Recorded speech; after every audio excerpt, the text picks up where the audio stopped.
Welcome all to another series that we are going to talk about HR Unscripted.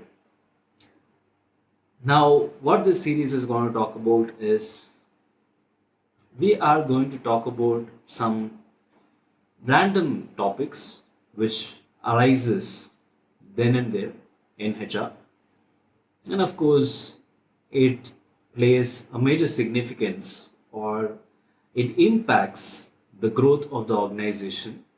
And of course, it's like the need of the hour.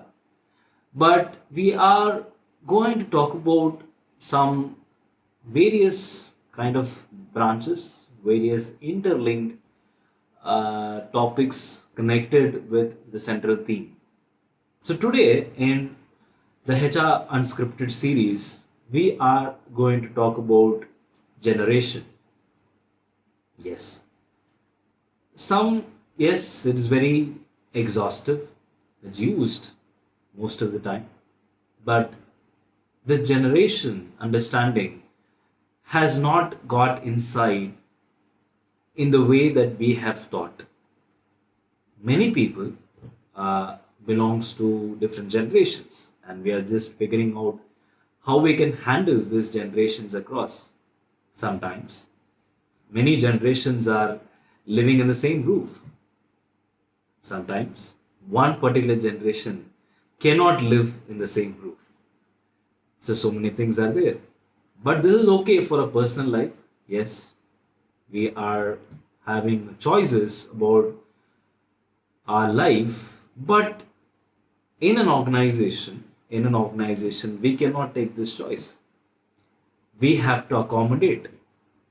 So organization under single roof, we have to accommodate everyone. We cannot say that we can only accommodate this generation and we are not open to other generations. We need to accommodate everyone because every generation has its own value system and every generation carries the expertise. So today, just to get inside, just to get a little more deeper before we dug in, now first let us give a small rough through on the different generation that is there in the current workplace. Of course, we have many pyramids. But in current workforce, I think the first, maybe the super experienced veteran kind of experience, we have them, they name as veterans. Somebody who's crossed 70 plus, 70, 75 years. A very golden rich experience they have. Whatever they have learned so far. It's like some 7 decades of experience. Of course, very few organization has these people working right now. But yeah, these people are veterans. And next to them, in their early 60s, we have 55 to 60s, we have somebody called as baby boomers. Who are these baby boomers? Baby boomers are people who first tasted technology, first tasted industrialization, first tasted globalization. Many changes, many they were the first time people to taste it. So that is the reason we call them as baby boomers. They just boomed over a period of time. And somebody who's in the early 45 to 55 categories, we call them as Generation X. These people have worked with veterans, they have worked with baby boomers, they have ample lot of knowledge, and these are the people who are going to take over baby boomers in maybe another 5 or 6 years span of time. They are going to be the senior, super senior leaders. But one good thing is these people have learned the art of accommodating the below generations as well. They have learned that art. But maybe the baby boomers and veterans have little forgotten about that. But still these people have became little bit adaptive in the below generations.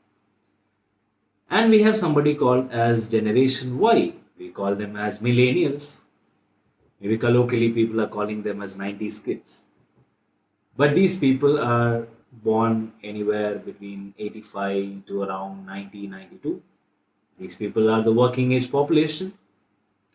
And the country like us, if you say that this India has so much of potential that many people are looking out for us, is like we are having so much of working population. Our average age is around 27 to 29, which many countries have failed to achieve. But India is, yeah, it is overly populated nation, but we have more working class people who are working. And these millennials have learned so many things from Generation X. Of course, they were a little bit lucky enough to learn from baby boomers. And some of them have been trained from veterans as well. They have seen the more masters in their life and they're trained and groomed by them. And finally, we have some generation who has just entered the workplace. We call them as Generation Z. Yeah, many people call them as 2K kids. But I don't call them as that because I still believe that we have labeled them as not very respectful. They're not very serious about things and all that. I think if you ask me like 10 years before, Generation Y also was labeled like that. But Generation Z is now facing that heat. They've just entered workplace. But many unpredictable challenges these generation has faced, especially Generation Z, which I think the challenge that would have maybe faced by the veterans because we had World War One and Two. They were fighting. They were actually running for lives. They were not very sure of what industrialization can bring in. But this particular generation Z has faced an even more unpredictable war. At least they saw a war. But this generation, when they wanted to enter workforce, they didn't actually we are just figuring out a name for that. But pandemic, we came up with the word.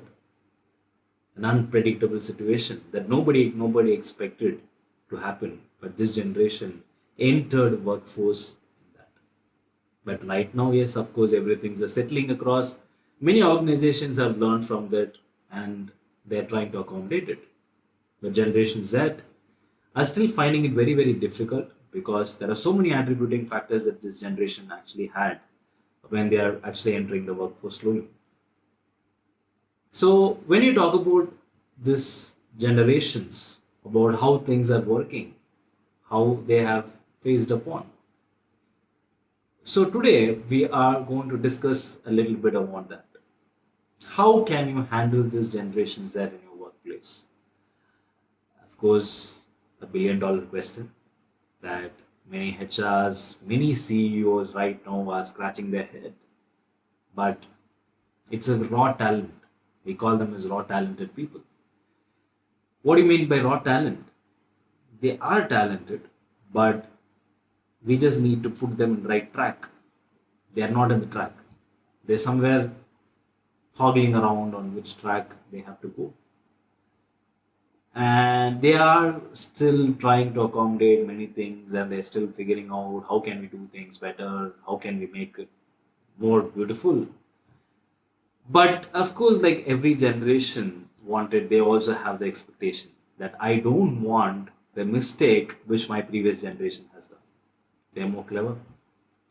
But this generation just said is like very shrewd.